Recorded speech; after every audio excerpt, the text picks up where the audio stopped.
انا اتمنى اقول يعني للصنايعي او لاي حد بيشتغل في الصنعه، خليك صنايعي غالي بس ما تبقاش صنايعي حرامي. يعني تمام. خليك غالي كصنايعي، خد حقك تمام. واديني حقي. لكن انت ما تجيش تاخد بالرخيص، يعني تقول لي سعر رخيص وتسرقني في حاجات تانية، ودي مشكله يا ابراهيم برضه. والله يا هندسه، هو عامه في قطع الغيار الغالي رخيص، اه بس الغالي يكون الحاجه المظبوطه الاوريجينال. مش الغالي وخلاص.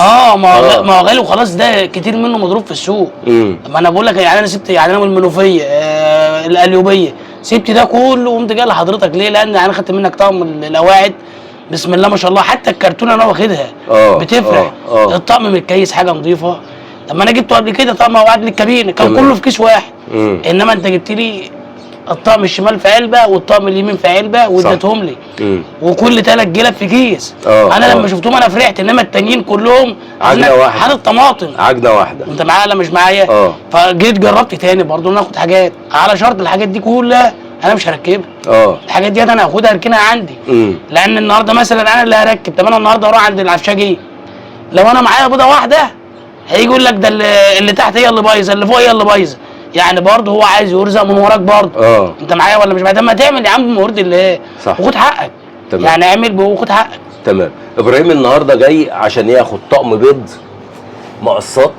هو عنده عربيته الحمراء اللي انتوا شايفينها دي اهي، العربيه الحمراء دي موديل كام العربيه ده يا ابراهيم؟ 2015. 2015 هياخد طقم بيض طرف، وجاي ياخد 8 جلب اصلي زي ما انتوا شايفينهم كده على البنك، هنوريهم لكم. وجاي ياخد قواعد الصندوق.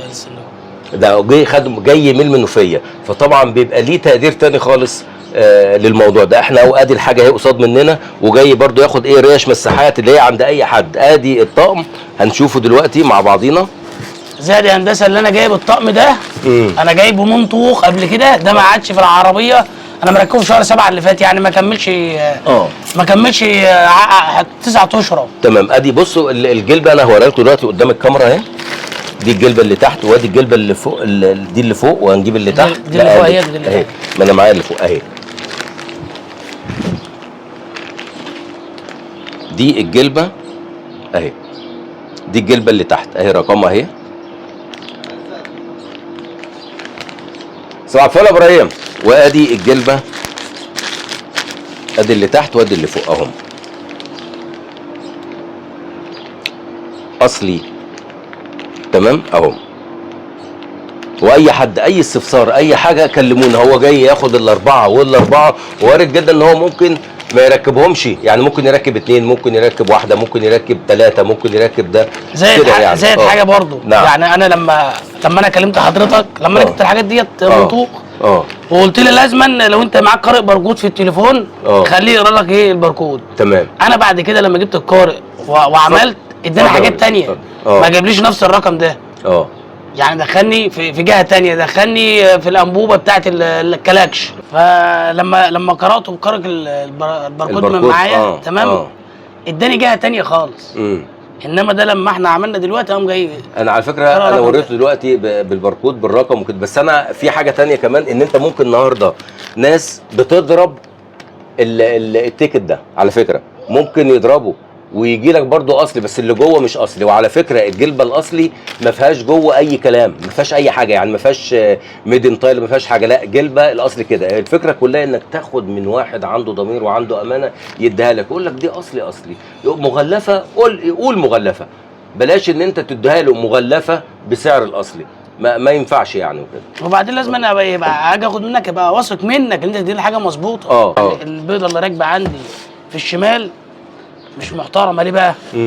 الكاوتشه التكلت بتاعتها كاوتش التراب اتاكلت، ما مكملتش حاجه. والصناعه هو اللي مركبها لي بكام بقى البيضه؟ ب 750 جنيه. الكلام ده من قيمه 9 اشهر او 10 اشهر. تمام. بيضه واحده ب 750 جنيه. طب ليه؟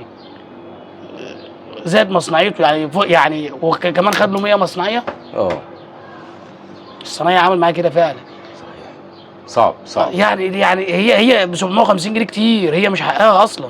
5 خمسات من حقها، من غير مصنعيته. يعني 750 حق البيضه بس.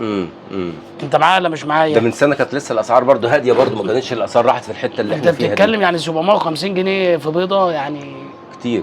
كتير كتير. لا انا النهارده مثلا انا اللي هركب او غير اللي هيركب، اقوم جاي واخد له ده كله، انت فاهمني، واقوم جاي رايح له.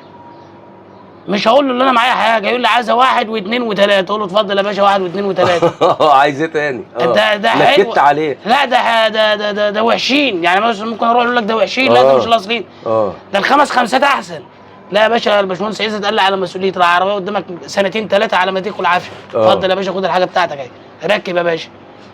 انت معايا ولا مش معايا؟ صح. هيبقى هو عايزه يروح اي حته تانية، ما هو عايز او يغفلك بقى تروح في اي حته، يقوم قاعد لك اي حاجه بايظه من عنده، حاطط لك بيضه غير البيضه. انت معايا ولا مش معايا؟ او مثلا جلبه، يعني البيضه تبقى شكلها معروف، جلبه مش هتبقى باينه. انت معايا ولا مش معايا؟ انا ممكن اروح عند الصنايع والله ما اصلي، يعني العصر بيدن وربنا بيقول لك تعالى عشان تصلي، بقى معلش انا خايف حرامي. طب ما انا حارسها لك، تعالى صلي وانا حارسها لك، بدنين واقف جنب منه لحد ما بيخلص.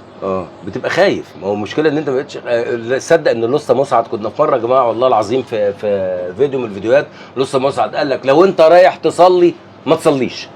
شوف يعني ادار ربنا بسبب ان الصنايعي، بسبب ان الصنايعيه من اللي هم بيعملوه يغير جلبه، يغير ده يغير ده يغير ده، فربنا ييسر باذن الله. انا حليت العربيه بتاعتي دي مرتين اتنين في شهر المكنه بسبب صنايع برضه. والله ما هو ما عندوش ريحه الضمير. رحت عند واحد بقى يم الطريق زفته كده، بسم الله ما شاء الله، ربنا يكرمه ربنا يكرمه. انا سعيد ان انا معاك النهارده، واحنا بقالي كتير نفسي ان انت تيجي ونعمل معاك، نتكلم معاك ونشوف ايه اللي انت عايزه. طب انت بقى بتنصح الصناعيه بايه، عايز ايه بقى من بتوع قطع غيره، وعايز ايه بقى من الصنايعي عشان يبقى اخر حاجه كده بقى؟ صلى على النبي عليه الصلاه والسلام. الصنايعي عامه كده اللي هو سرقه هو رزقه، بس لو كان الصبر عليه، الصبر عليه رزقك هيجي لك لحد عندك. تمام. انا النهارده اضحك على عم عزت ليه، ولا اضحك على ابراهيم ليه، ولا اضحك. لا انت هتموت هتاخد متر في متر، صح، مش هتاخد القصور اللي انت بنيتها بره، ولا هتاخد اي حاجه. واحد زي حالاتي الميكانيكي ده ضحك عليا ومات، الله يسهل له يا عم، مش هقرا الفاتحه. انت يعني انت وانت راقد في التراب عايزني انا اقرا لك الفاتحه؟ هو ممكن يقول لك ايه، لا يا عم مش مشكله ما تقريش انت الفاتحه. ما هو ازاي؟ وبعد ما تسرق وبعد ما تنهب هتروح فين، وبعد ما تنصب هتروح فين؟ بالظبط. هي اخرها ايه؟ ولا هتعيش في الدنيا ديت 100 سنه، عايزينك عشتهم يوم واحد. صح. انت معايا ولا مش معايا؟ فاهم حاجه ربنا، تعامل ربنا الحمد لله. اهم حاجه كل واحد يعامل ربنا في اكل عيشه، هتبقى مصر احلى مصر في الدنيا. ربنا انما كلنا كده هنقلب من بعضنا مش هينفع. ربنا يكرمك. انا سعيد بيك جدا زي ما انت شايفين كده، وادي ابراهيم اهو قال لنا كل حكايته ايه ومشاكله ايه. الله يخليك. انا يعني مبسوط ان انت موجود معانا اهل المنوفيه وكده. اشكركم على المتابعه. انا كنت معاكم عزت المصري، ونشوف بقى نحاسبه بقى، ما احنا مش هنسيبه يعني كده هنحاسبه، مش هيجي عشان هو بقى جه قال لنا كلمتين حلوين هنسيبه ويمشي يعني، لكن برضو ده ليه اكراميه عشان هو جاي من اي حته، واي حد برضو فيكم محتاج اي حاجه لو عندي انا مش هقدر ان انا اخر عنكم كده. صباحكم زي الفل. انا كنت معاكم عزت المصري، كل سنه وحضراتكم بخير.